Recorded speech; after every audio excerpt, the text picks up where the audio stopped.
ꯋꯥꯖꯥꯎꯗ ꯉꯥꯡꯕ ꯁ꯭ꯇꯦꯐꯦꯟꯅꯤ ꯀꯔꯤꯁꯨ ꯅꯥꯆꯨꯡꯗꯅ ꯍꯧꯖꯤꯛ ꯑꯩꯈꯣꯏ ꯑꯅꯤ ꯎꯅꯕꯒꯤ ꯃꯊꯧ ꯇꯥꯗꯦ ꯁꯥꯏꯟ ꯇꯧꯕ ꯂꯣꯏꯔꯀꯥꯟꯗ ꯑꯩꯉꯣꯟꯗ ꯐꯣꯟ ꯇꯧꯔꯛꯑꯣ ꯂꯧꯅꯕ ꯑꯩ ꯃꯤ ꯊꯥꯔꯛꯀꯦ ꯃꯦꯂꯤꯁꯥ ꯋꯥꯈꯜꯗ ꯑꯩ ꯄ꯭ꯔꯦꯒꯅꯦꯟ ꯑꯣꯏ ꯍꯥꯏꯕꯁꯦ ꯃꯍꯥꯛꯅ ꯈꯪꯂꯗꯤ ꯃꯍꯥꯛꯅ ꯑꯩꯕꯨ ꯁꯣꯏꯗꯅ ꯅꯨꯡꯁꯤꯔꯛꯀꯅꯤ ꯑꯩꯅ ꯎꯅꯁꯦ ꯍꯥꯏꯁꯦ ꯗꯥꯏꯚꯣꯔꯁꯀꯤ ꯃꯔꯝꯗ ꯋꯥꯔꯤ ꯁꯥꯟꯅꯕꯩꯅꯦ ꯍꯣꯔꯦꯟ ꯊꯦꯡꯅꯗꯕ ꯌꯥꯗꯕꯅꯦ ꯀꯔꯤꯒꯨꯝꯕ ꯅꯪꯅ ꯂꯥꯛꯇꯕ ꯊꯣꯛꯂꯕꯗꯤ ꯗꯣꯀꯨꯃꯦꯟꯠꯁꯤꯡꯗꯣ ꯑꯩꯅ ꯂꯣꯏꯅ ꯃꯩ ꯊꯥꯗꯣꯛꯀꯅꯤ ꯑꯁꯤ ꯍꯥꯏꯔꯝꯂꯒ ꯃꯦꯂꯤꯁꯥ ꯀꯣꯜꯗꯨ ꯊꯨꯅ ꯊꯝꯈꯤ ꯃꯦꯂꯤꯁꯥ ꯃꯍꯥꯛꯅ ꯉꯥꯡꯈꯤꯕꯗꯨ ꯈꯜꯂꯨꯔꯒ ꯃꯁꯥ ꯃꯇꯣꯝꯇ ꯑꯃꯨꯛꯁꯨ ꯀꯤꯕ ꯐꯥꯎꯔꯛꯏ ꯅꯨꯃꯤꯠꯇꯨꯅ ꯑꯍꯥꯟꯕꯅꯤ ꯃꯍꯥꯛꯅ ꯁ꯭ꯇꯦꯚꯦꯟꯗ ꯈꯣꯟ ꯀꯟꯅ ꯉꯥꯡꯕ ꯉꯝꯂꯤꯕ ꯃꯦꯂꯤꯁꯥ ꯑꯣꯐꯤꯁꯀꯤ ꯗ꯭ꯌꯨꯇꯤ ꯂꯣꯏꯔꯒ ꯀ꯭ꯋꯤꯡꯐꯦꯡ ꯔꯦꯁꯇꯨꯔꯦꯟꯗ ꯂꯥꯛꯏ ꯗꯤꯁ ꯃꯈꯜ ꯃꯊꯦꯜ ꯃꯌꯥꯝ ꯑꯃ ꯑꯣꯔꯗꯔ ꯇꯧꯔꯝꯃꯤ ꯗꯤꯁ ꯃꯌꯥꯝꯗꯨ ꯍꯣꯔꯦꯟ ꯃꯍꯥꯛꯀꯤ ꯒꯦꯁ ꯂꯥꯛꯈꯤꯅꯤ ꯃꯇꯝꯗꯨꯗ ꯄꯨꯊꯣꯔꯛꯎ ꯍꯥꯏꯅ ꯋꯦꯇꯔꯗ ꯍꯥꯏꯔꯝꯃꯤ ꯎꯇꯣꯄꯤꯌꯥ ꯗꯤꯁꯇ꯭ꯔꯤꯛꯇ ꯂꯩꯕ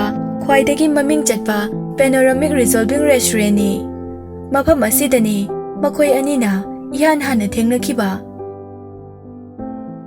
ꯆꯍꯤ 18ꯒꯤ ꯃꯃꯥꯡ ꯃꯍꯥꯛꯅ ꯆꯍꯤ 12 ꯁꯨꯔꯛꯄ ꯃꯇꯝꯅꯤ ꯃꯈꯣꯏ ꯃꯔꯤ ꯔꯦꯁꯇꯨꯔꯦꯟꯗ ꯂꯥꯛꯏ ꯃꯈꯣꯏ ꯃꯔꯤ ꯍꯥꯏꯔꯤꯁꯤ ꯖꯨꯂꯤ ꯃꯦꯂꯤꯁꯥ ꯃꯍꯥꯛꯀꯤ ꯃꯄꯥ ꯅꯣꯔꯦꯟ ꯑꯃꯁꯨꯡ ꯃꯃꯥ ꯑꯄꯣꯛꯇꯕꯤ ꯅꯤꯅꯥꯒꯅꯤ ꯃꯇꯝꯗꯨꯗ ꯃꯦꯂꯤꯁꯥꯅ ꯃꯌꯥꯝꯗꯒꯤ ꯍꯥꯟꯅ ꯆꯥꯕ ꯂꯣꯏꯔꯒ ꯃꯄꯥꯟꯗ ꯁꯥꯟꯅꯕ ꯊꯣꯛꯂꯛꯈꯤ ꯃꯃꯥꯟꯅꯕ ꯈꯔ ꯂꯥꯛꯇꯨꯅ ꯃꯍꯥꯛꯀꯤ ꯃꯃꯥ ꯂꯩꯈꯤꯗꯕꯗꯨ ꯄꯟꯗꯨꯅ ꯃꯉꯣꯟꯗ ꯂꯛꯅꯕꯤꯈꯤ ꯃꯦꯂꯤꯁꯥ ꯀꯞꯂ ꯐꯥꯎꯕ ꯃꯈꯣꯏ ꯃꯌꯥꯝꯅ ꯃꯍꯥꯛꯄꯨ ꯀꯣꯏꯁꯤꯟꯗꯨꯅ ꯂꯛꯅꯈꯤ ꯃꯁꯥ ꯅꯥꯟꯕ ꯁ꯭ꯀꯨꯜ ꯌꯨꯅꯤꯐꯣꯔꯝ ꯁꯦꯠꯄ ꯅꯨꯄꯥ ꯑꯃ ꯆꯪꯁꯤꯜꯂꯛꯇꯨꯅ ꯃꯈꯨꯠ ꯇꯤꯡꯊꯣꯔꯛꯏ ꯁꯦ ꯍꯧꯒꯠꯂꯣ ꯅꯨꯃꯤꯠꯇꯨꯗ ꯃꯍꯥꯛꯅ ꯎꯈꯤꯕ ꯅꯨꯄꯥꯗꯨꯒꯤ ꯃꯈꯨꯠ ꯑꯗꯨꯒꯨꯝꯅ ꯐꯖꯕ ꯑꯃꯨꯛꯇ ꯐꯥꯎꯕ ꯎꯈꯤꯗ꯭ꯔꯤ ꯃꯍꯥꯛꯀꯤ ꯄꯨꯟꯁꯤꯗ ꯃꯈꯨꯠꯇꯨ ꯌꯥꯝꯅ ꯐꯤꯌꯔ ꯁ꯭ꯀꯤꯟ ꯑꯣꯏꯔꯒ ꯁꯤꯠ ꯅꯥꯜꯂꯤ ꯑꯔꯣꯏꯕꯗ ꯅꯨꯄꯥꯗꯨ ꯃꯍꯥꯛꯀꯤ ꯃꯅꯥꯎꯅꯨꯄꯤ ꯖꯨꯂꯤꯒꯤ ꯀ꯭ꯂꯥꯁꯃꯦꯠ ꯑꯣꯏꯔꯝꯈꯤ ꯃꯃꯤꯡꯁꯨ ꯁ꯭ꯇꯦꯚꯦꯟ ꯀꯧꯏ ꯍꯥꯏꯕ ꯈꯪꯂꯛꯈꯤ ꯆꯍꯤ 12 ꯈꯛꯇ ꯉꯥꯏꯔꯤꯕ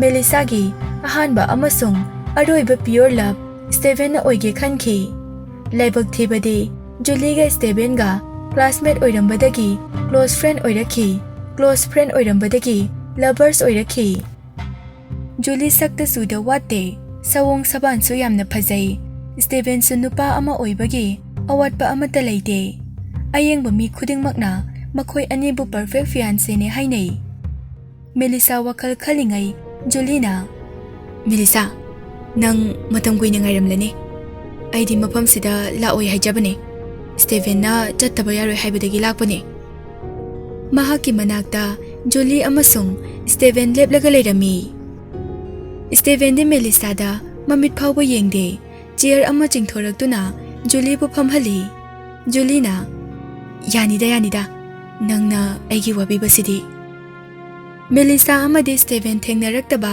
ꯊꯥ ꯑꯃ ꯍꯦꯜꯂꯕꯅꯤ ꯁ꯭ꯇꯦꯚꯦꯟꯗꯨ ꯃꯁꯥ ꯃꯌꯦꯡ ꯈꯔ ꯇꯥꯔꯝꯃꯤ ꯁ꯭ꯇꯦꯚꯦꯟꯁꯨ ꯆꯤꯌꯔ ꯑꯃꯗ ꯐꯝꯗꯨꯅ ꯐꯣꯟꯗ ꯌꯦꯡꯉꯤ ꯑꯩ ꯊꯕꯛ ꯌꯥꯝ ꯂꯩꯍꯧꯋꯦ ꯍꯥꯏꯒꯗꯕ ꯋꯥꯗꯣ ꯁꯠ ꯍꯥꯏꯌꯣ ꯀꯔꯤꯒꯤꯅꯣ ꯑꯩꯕꯨ ꯃꯐꯝ ꯑꯁꯤꯗ ꯀꯧꯔꯤꯁꯦ ꯃꯦꯂꯤꯁꯥꯅ ꯋꯦꯇꯔꯗ ꯌꯦꯡꯗꯨꯅ ꯑꯣꯔꯗꯔ ꯇꯧꯈꯤꯕ ꯑꯥꯏꯇꯦꯝꯁꯤꯡꯗꯨ ꯄꯨꯊꯣꯔꯛꯅꯕ ꯍꯥꯏꯔꯝꯃꯤ ꯑꯥꯏꯇꯦꯝꯁꯤꯡꯗꯨ ꯄꯨꯊꯣꯔꯛꯇꯨꯅ ꯃꯃꯥꯡꯗ ꯊꯥꯔꯤꯕ ꯇꯦꯕꯜꯗꯨꯗ ꯊꯝꯃꯤ ꯃꯦꯂꯤꯁꯥꯅ ꯍꯥꯟꯅ ꯆꯥꯈꯤꯁꯦ ꯂꯣꯏꯔꯒ ꯋꯥꯔꯤ ꯐꯖꯅ ꯁꯥꯟꯅꯁꯦ ꯁ꯭ꯇꯦꯚꯦꯟꯒ ꯖꯨꯂꯤꯒ ꯆꯥꯔꯤꯕ ꯗꯦꯂꯤꯁꯤꯌꯁ ꯐꯨꯗꯇꯣ ꯑꯃꯅ ꯑꯃꯗ ꯏꯟꯅꯔꯤ ꯌꯦꯡꯕꯗ ꯑꯁꯦꯡꯕ ꯃꯇꯩ ꯃꯅꯥꯎ ꯃꯥꯜꯂꯤ ꯄꯨꯡꯉꯥꯟ ꯉꯥꯟꯅ ꯊꯥꯜꯂꯤꯕ ꯃꯩꯉꯥꯜꯗꯨꯗ ꯃꯌꯥꯝꯒꯤ ꯃꯤꯠꯌꯦꯡꯐꯝ ꯃꯈꯣꯏ ꯑꯅꯤꯗ ꯑꯣꯏꯔꯝꯃꯤ ꯃꯤꯀꯨꯞꯇꯨꯗꯗꯤ ꯃꯦꯂꯤꯁꯥꯅ ꯃꯈꯣꯏ ꯑꯅꯤꯃꯛ ꯍꯥꯠꯂ ꯐꯥꯎꯕ ꯄꯦꯟꯗꯕꯒꯤ ꯃꯇꯥꯡ ꯌꯧꯔꯛꯂꯕꯅꯤ ꯄꯨꯊꯣꯔꯛꯂꯤꯕ ꯃꯊꯦꯜ ꯃꯌꯥꯝꯗꯣ ꯃꯤꯠꯀꯤ ꯃꯊꯦꯜ ꯉꯥꯛꯇꯅꯤ ꯁ꯭ꯇꯦꯚꯦꯟꯒꯤ ꯈꯜꯂꯒ ꯑꯣꯔꯗꯔ ꯇꯧꯈꯤꯕꯅꯤ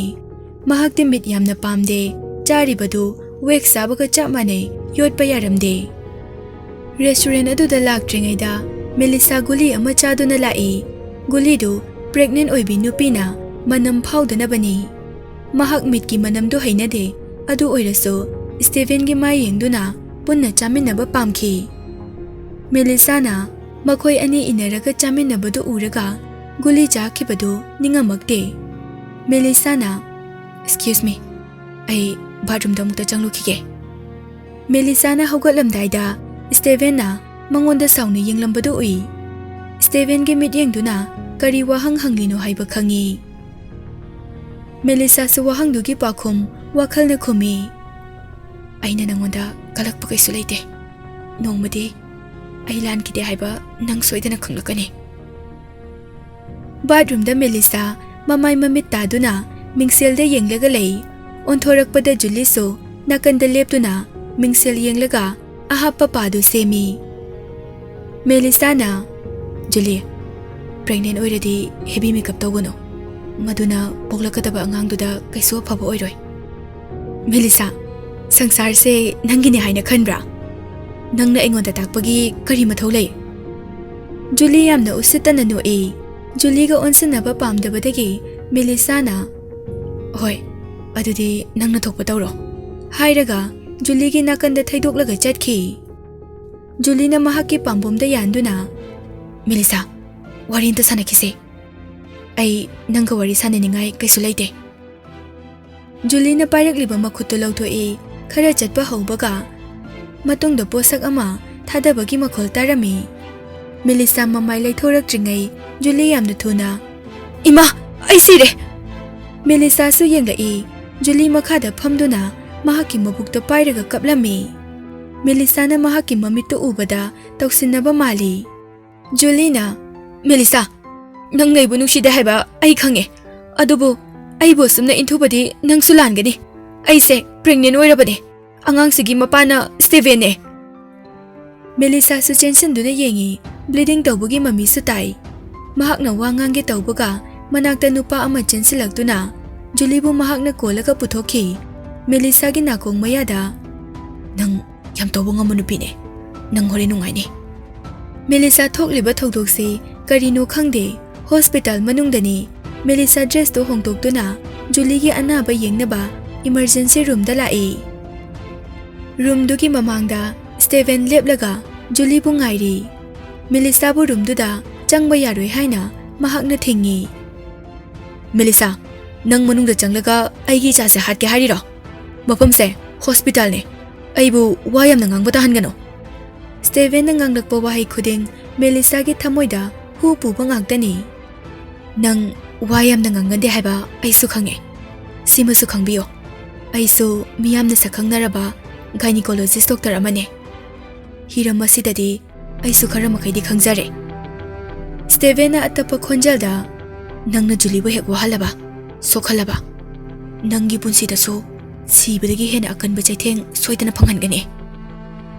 Melissa magun leina no e. Hojik aina lairiba mahaisina Julie da aina phataba matawbada nangna kari su khangba ngamloi. Karigumba Julie gi puknungda yawriba angangsina phattanungda thoklaba nangi thawai machado aina soidana lawgani. Melissa na Julie na oidaba hek nganglamba thoklabadi nang aibu amuk hana nungsiba ngamgadra. Aibu lekha tahaliba mahakbu inthokpa ngamgadra. Adudi namangda phau mangano. Melissa na aikhoi anigi icha leiba thoklabadi nangi aigi ichado nang nungsidaba ngamgadra. Aina nangbu kaidawnungda mama haibagi mingthol phangaloi. Marau leina noktuna madu kaidawnungda oithokpa ngamloi. Ngarang chakiba gulido nang ningsingo. Steven gi khonjeldo tapna nganglabaso migi thamoidi hatpa ngami. Thamoi gi ihul taisinpam khangdrabi Melissa mapi ira jelai. Atangba diamond gumna langlaba mahaki mamitto ubada Steven na chahi 10 gi mamangda ukiba sakphamdo ningsinglai. Restaurant mamangda mamanaba mayamna nupi macha ama koisenduna laknarami. Nupi dugi mamitto ubada mahaki pukning hakchang pumnamak lupki. Punsida first love phangli khanki. Nupi du ngasi mahaki mamangda lepliba Dr. Melissa ni. Flashback ki matung Melissa kaplaga leirami. Hoi pharene Julie gi angangsi nangi na cha oiram trapati kamdauba matamduda phauba nang kari hairaga mahakpu sokotkani. Chahi 3 gi matung Melissa na kappado uraga mahaki thamoi taptharai. Nungsiba khonjelda yarido kapkono hairaga Melissa gi mapidu taithoke tawi. Mikup amada nate aina khalise lale. Aina mongonda nungsiba ulurabadi ꯑꯩꯒꯤ plan ꯈꯨꯗꯤꯡꯃꯛ ꯂꯣꯏꯅ fail ꯑꯣꯏꯒꯅꯤ ꯈꯣꯟꯖꯦꯜ ꯊꯣꯛꯅ ꯀꯞꯈꯣ ꯅꯪꯗꯤ ꯄꯦꯟꯅ ꯀꯞꯈꯨꯑꯣ ꯅꯪ ꯑꯁꯦꯡꯕ ꯅꯨꯡꯁꯤꯕ ꯍꯥꯏꯕꯁꯦ ꯀꯔꯤꯅꯣ ꯍꯥꯏꯕ ꯈꯪꯗ꯭ꯔꯤ ꯑꯉꯥꯡꯒꯤ ꯃꯃꯥꯅ ꯖꯨꯂꯤ ꯑꯣꯏꯔꯤꯕ ꯃꯈꯩ ꯑꯩꯅ ꯑꯉꯥꯡꯒꯤ ꯃꯄꯥ ꯑꯣꯏꯒꯅꯤ ꯃꯁꯤꯒꯤ ꯃꯔꯝꯗꯤ ꯑꯩꯅ ꯄꯥꯟꯗꯝ ꯑꯃꯒꯤꯗꯃꯛ ꯃꯍꯥꯛꯄꯨ ꯅꯨꯡꯁꯤꯔꯤꯕꯅꯤ ꯃꯦꯂꯤꯁꯥꯒꯤ ꯋꯥꯈꯜꯗ ꯑꯩꯁꯦ ꯀꯌꯥꯗ ꯄꯪꯂꯝꯂꯤꯕ ꯅꯨꯄꯤꯅꯣ ꯃꯇꯝ ꯄꯨꯝꯅꯃꯛꯇ ꯃꯍꯥꯛꯅ ꯑꯩꯕꯨ ꯅꯨꯡꯁꯤꯕ ꯁꯥꯗꯨꯅ ꯂꯥꯛꯄ ꯑꯣꯏꯔꯦꯀꯣ ꯑꯉꯥꯡꯒꯤ ꯃꯃꯥ ꯑꯣꯏꯗꯨꯅ ꯄꯨꯟꯁꯤ ꯆꯨꯞꯄ ꯁ꯭ꯇꯦꯚꯦꯟꯒ ꯂꯩꯃꯤꯟꯅꯒꯦ ꯈꯜꯂꯝꯕꯅꯤ ꯍꯧꯖꯤꯛꯇꯤ ꯄꯨꯝꯅꯃꯛ ꯃꯥꯡꯂꯦ ꯑꯋꯥꯕ ꯄꯨꯝꯅꯃꯛ ꯊꯃꯣꯏꯒꯤ ꯀꯥꯆꯤꯟ ꯑꯃꯗ ꯊꯝꯗꯨꯅ ꯍꯣꯏ ꯐꯔꯦ ꯁ꯭ꯇꯦꯚꯦꯟ ꯅꯪꯅ ꯑꯩ ꯅꯨꯡꯁꯤꯔꯝꯗꯕꯁꯦ ꯌꯥꯝ ꯐꯩ ꯑꯩꯅꯁꯨ ꯅꯪꯕꯨ ꯅꯨꯡꯁꯤꯗꯦ ꯑꯗꯨꯕꯨ ꯗꯣꯛꯇꯔ ꯑꯃꯅ ꯃꯍꯥꯛꯀꯤ ꯃꯆꯥꯕꯨ ꯑꯦꯕꯣꯔꯁꯟ ꯇꯧꯔꯝꯒꯅꯤ ꯍꯥꯏꯕꯁꯦ ꯅꯪ ꯊꯥꯖꯕ꯭ꯔꯥ ꯋꯥ ꯉꯥꯡꯅ ꯉꯥꯡꯅ ꯏꯃꯔꯖꯦꯟꯁꯤ ꯔꯨꯝꯗꯨꯗ ꯆꯪꯈꯤ ꯀꯥ ꯃꯅꯨꯡꯗ ꯍꯦꯛ ꯆꯪꯂꯛꯄꯒ ꯊꯣꯡꯗ ꯉꯥꯊꯗꯨꯅ ꯀꯞꯄꯤ ꯇꯞꯅ ꯇꯞꯅ ꯁꯤꯊꯔꯛꯇꯨꯅ ꯃꯈꯥꯗ ꯐꯝꯂꯒ ꯑꯃꯨꯛ ꯀꯞꯄꯤ ꯃꯄꯥꯟꯗ ꯂꯩꯔꯤꯕ ꯁ꯭ꯇꯦꯚꯦꯟ ꯃꯦꯂꯤꯁꯥꯒꯤ ꯑꯔꯣꯏꯕ ꯋꯥꯍꯩꯗꯨꯗ ꯄꯥꯈꯠꯂꯛꯏ ꯉꯔꯥꯡ ꯃꯍꯥꯛꯀꯤ ꯃꯃꯥꯡꯗ ꯃꯦꯂꯤꯁꯥꯅ ꯒꯨꯂꯤ ꯆꯥꯈ꯭ꯔꯕꯁꯨ ꯆꯥꯔꯝꯒꯅꯤ ꯍꯥꯏꯕ ꯊꯥꯖꯕ ꯉꯝꯗꯦ ꯖꯨꯂꯤ ꯃꯇꯣꯝꯇ ꯇꯨꯁꯤꯟꯕꯗ ꯕ꯭ꯂꯤꯗꯤꯡ ꯈꯔ ꯇꯧꯔꯕꯁꯨ ꯑꯉꯥꯡꯗꯨꯗꯗꯤ ꯀꯔꯤꯁꯨ ꯑꯁꯣꯛꯄ ꯂꯩꯔꯝꯗꯦ ꯄꯥꯎꯁꯤ ꯇꯥꯕꯗ ꯃꯦꯂꯤꯁꯥ ꯄꯥꯈꯠꯂꯝꯕꯗꯨ ꯐꯈꯤ ꯑꯩꯒꯤ ꯏꯅꯥꯎꯅꯨꯄꯤ ꯖꯨꯂꯤꯒꯤ ꯑꯉꯥꯡ ꯃꯥꯡꯕ ꯌꯥꯔꯣꯏ ꯇꯦꯛꯇ ꯀꯥꯏꯗꯅ ꯑꯩꯅ ꯄꯣꯛꯍꯟꯒꯅꯤ ꯑꯉꯥꯡꯁꯦ ꯁ꯭ꯇꯦꯚꯦꯟꯒꯤ ꯃꯆꯥ ꯅꯠꯇꯦ ꯈꯪꯂꯕꯁꯨ ꯃꯍꯥꯛꯅ ꯖꯨꯂꯤꯒꯤꯗꯃꯛ ꯀꯗꯥꯏ ꯐꯥꯎꯕ ꯂꯦꯞꯄ ꯉꯝꯃꯤ ꯍꯥꯏꯕꯗꯣ ꯑꯩ ꯈꯪꯅꯤꯡꯉꯦ ꯑꯗꯨꯒ ꯑꯉꯥꯡ ꯑꯁꯤꯕꯨ ꯃꯆꯥꯅꯤ ꯍꯥꯏꯅ ꯂꯧꯁꯤꯟꯕ꯭ꯔꯥ ꯍꯥꯏꯕꯗꯨꯁꯨ ꯑꯩ ꯌꯦꯡꯅꯤꯡꯉꯦ ꯅꯨꯃꯤꯠ ꯈꯔꯅꯤ ꯂꯩꯕꯒ ꯃꯦꯂꯤꯁꯥ ꯍꯣꯁꯄꯤꯇꯥꯜꯗꯒꯤ ꯍꯜꯂꯒꯦ ꯍꯥꯏꯅ ꯊꯣꯛꯂꯛꯄꯗ ꯖꯨꯂꯤꯒ ꯊꯦꯡꯅꯔꯝꯃꯤ ꯖꯨꯂꯤꯅ ꯃꯦꯂꯤꯁꯥ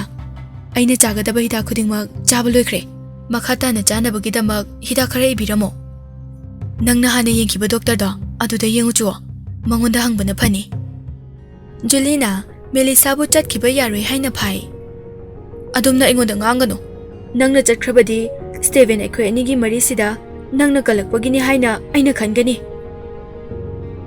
ꯃꯦꯂꯤꯁꯥꯅ ꯑꯗꯨꯗꯤ ꯅꯪ ꯑꯩꯅ ꯍꯤꯗꯥꯛ ꯂꯥꯟꯅ ꯏꯁꯤꯟꯗꯨꯅ ꯅꯪꯒꯤ ꯑꯉꯥꯡ ꯑꯃꯁꯨꯡ ꯅꯁꯥꯃꯛꯀꯤ ꯊꯋꯥꯏ ꯃꯥꯡꯍꯟꯒꯅꯤ ꯍꯥꯏꯕꯒꯤ ꯑꯀꯤꯕꯗꯤ ꯂꯩꯇꯕ꯭ꯔꯥ ꯅꯪꯅ ꯃꯗꯨ ꯍꯦꯛ ꯇꯧꯔꯕ ꯅꯈꯣꯏꯒꯤ ꯍꯣꯁꯄꯤꯇꯥꯜꯁꯦ ꯑꯩꯅ ꯊꯨꯒꯥꯏꯒꯅꯤ ꯄꯤꯂꯔ ꯑꯃꯒꯤ ꯃꯔꯨꯝꯗꯒꯤ ꯅꯨꯄꯥ ꯑꯃꯅ ꯈꯨꯝꯂꯛꯏ ꯅꯨꯄꯥꯗꯨ ꯊꯣꯛꯂꯛꯏ ꯈꯣꯟ ꯇꯞꯅ ꯃꯦꯂꯤꯁꯥꯅ ꯁ꯭ꯇꯦꯚꯦꯟ ꯀꯌꯥꯗ ꯃꯇꯥꯡ ꯆꯥꯅ ꯂꯥꯛꯂꯤꯕꯅꯣ ꯁꯦꯀꯦꯟ ꯑꯃꯒꯤ ꯃꯇꯨꯡ ꯃꯇꯥꯡ ꯆꯥꯕ ꯅꯠꯇꯤꯌꯦ ꯃꯍꯥꯛꯅ ꯃꯐꯝ ꯑꯁꯤꯗ ꯂꯥꯛꯂꯤꯕꯁꯦ ꯃꯍꯥꯛꯀꯤ ꯃꯤꯁꯇ꯭ꯔꯦꯁꯄꯨ ꯌꯦꯡꯁꯤꯟꯕ ꯂꯥꯛꯂꯤꯕꯅꯤ ꯖꯨꯂꯤꯅ ꯁ꯭ꯇꯦꯚꯦꯟꯒꯤ ꯃꯅꯥꯛꯇ ꯆꯪꯁꯤꯟꯗꯨꯅ ꯐꯨꯔꯤꯠꯇꯨ ꯁꯦꯝꯖꯤꯟꯕꯤ ꯂꯤꯠꯂꯤꯕ ꯀꯣꯠꯇꯨꯁꯨ ꯃꯣꯠꯄ ꯃꯣꯠꯇꯕ ꯇꯩꯊꯣꯛꯄꯤ ꯁ꯭ꯇꯦꯚꯦꯟꯒꯤ ꯄꯥꯝꯕꯣꯝꯗ ꯀꯣꯟꯗꯨꯅ ꯃꯍꯥꯛꯁꯨ ꯐꯥꯒꯤ ꯇꯧꯖꯔꯤꯅꯦ ꯃꯍꯥꯛꯅ ꯑꯩꯒꯤ ꯐꯠꯇꯅꯕ ꯀꯩꯗꯧꯅꯨꯡꯗ ꯁꯤꯜꯂꯨꯏꯌꯦ ꯑꯩꯈꯣꯏ ꯑꯅꯤꯒꯤ ꯏꯆꯥꯁꯤꯅ ꯃꯉꯣꯟꯗ ꯑꯟꯇꯤ ꯀꯧꯗꯣꯔꯤꯅꯦ ꯅꯠꯇ꯭ꯔꯅꯦ ꯃꯦꯂꯤꯁꯥ ꯃꯈꯣꯏ ꯑꯅꯤꯒꯤ ꯍꯔꯥꯎꯕ ꯃꯥꯏꯊꯣꯡ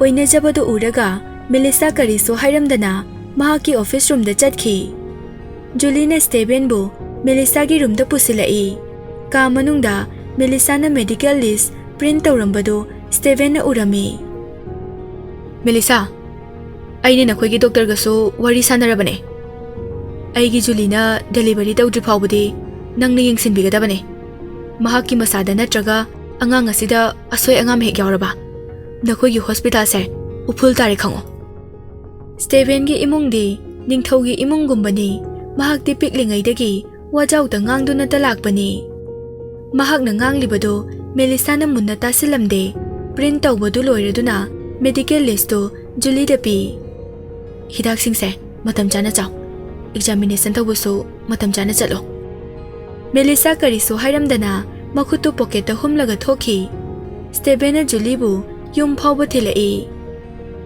ꯖꯨꯂꯤ ꯒꯥꯔꯤꯗꯒꯤ ꯊꯣꯛꯂꯛꯏ ꯒꯥꯔꯤ ꯃꯅꯨꯡꯗꯒꯤ ꯖꯨꯂꯤ ꯐꯖꯅ ꯄꯣꯊꯥꯔꯣꯀꯣ ꯖꯨꯂꯤꯁꯨ ꯃꯉꯣꯟꯗ ꯀꯝꯄ꯭ꯂꯦꯟ ꯇꯧꯕꯒꯤ ꯃꯊꯧꯅꯥꯗꯤ ꯂꯩꯇꯦ ꯖꯨꯂꯤꯅ ꯍꯣꯏ ꯑꯩꯁꯨ ꯈꯪꯉꯦ ꯑꯩꯈꯣꯏ ꯑꯅꯤꯒꯤ ꯏꯆꯥꯁꯦ ꯀꯩꯁꯨ ꯇꯧꯔꯣꯏꯌꯦ ꯃꯦꯂꯤꯁꯥꯅ ꯄꯤꯔꯛꯄ ꯍꯤꯗꯥꯛꯁꯦ ꯁꯤ ꯈꯛꯇꯅꯤ ꯑꯩꯅ ꯆꯥꯗꯣꯏꯁꯦ ꯃꯦꯂꯤꯁꯥꯒꯤ ꯃꯤꯡ ꯇꯥꯕꯗ ꯁ꯭ꯇꯦꯚꯦꯟꯒꯤ ꯁꯛꯐꯝꯗꯨ ꯍꯣꯡꯉꯤ ꯁ꯭ꯇꯦꯚꯦꯟ ꯅꯪꯁꯨ ꯃꯇꯝ ꯆꯥꯅ ꯆꯥꯛꯇꯣ ꯆꯥꯎꯀꯣ ꯍꯟꯗꯛꯇꯤ ꯅꯪ ꯃꯌꯦꯡ ꯌꯥꯝꯅ ꯇꯥꯕ ꯃꯥꯜꯂꯤ ꯍꯣꯏ ꯍꯥꯏꯔꯝꯂꯒ ꯒꯥꯔꯤ ꯌꯥꯡꯅ ꯊꯧꯔꯒ ꯆꯠꯈꯤ Julina hu puba linduna yengbagum Melisana pirakpa print tauraba medical list da yengi. Melissa, pu bang sudabe. Nang hadakti khangnidana. Aiso chahi ahumdi Stevense nangonda piredana. Nang na mahaki thamoibu joy tawba ngamde. Hojikti aina mahak pulawba khakta natana nangi bunsibu lekhatana manghangani. Numito Melissa hanagumna hospital da duty tawri. Duty matam loiraduna mahaki office da dress hongtoke tawi. Doctor nupa ama changsilagtuna. Dr. Melissa, emergency ne. Nangi nanaw ni Julie do operation room da lehawe. Nang yam thuna amuk talao. Melissa pakhat na. Julie haiba. Hoy, nang amuk ta thuna lao.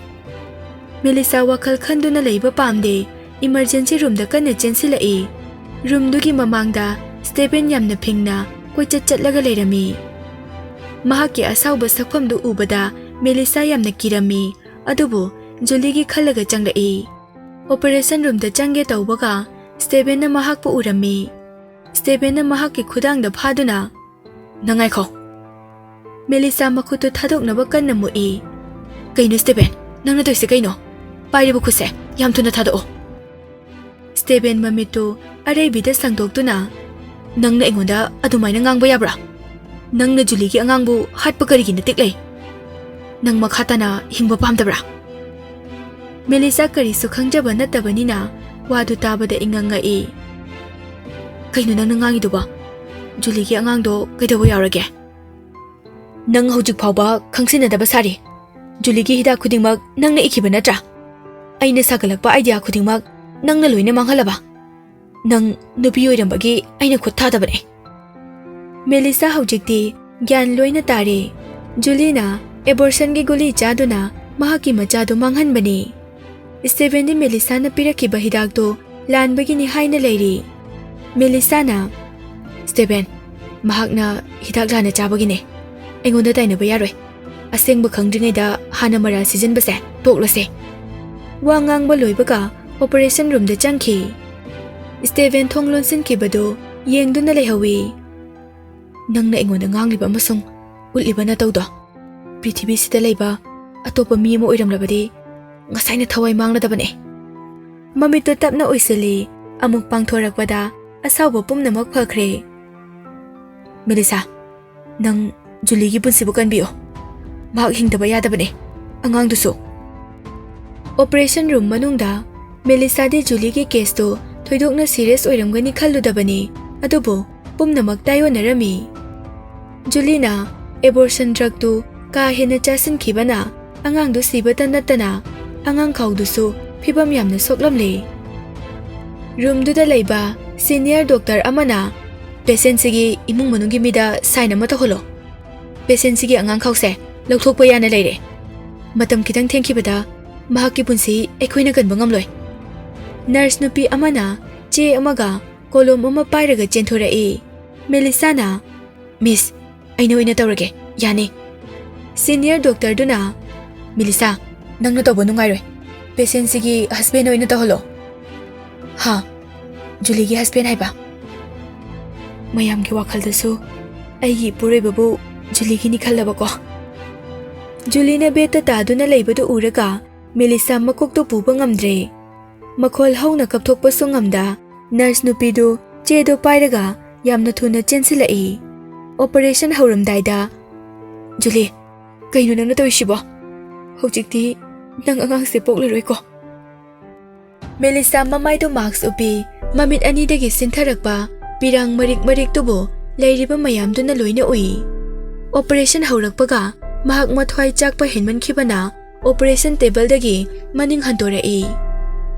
Numituna so ahanbani operation loidringaida lep tawba.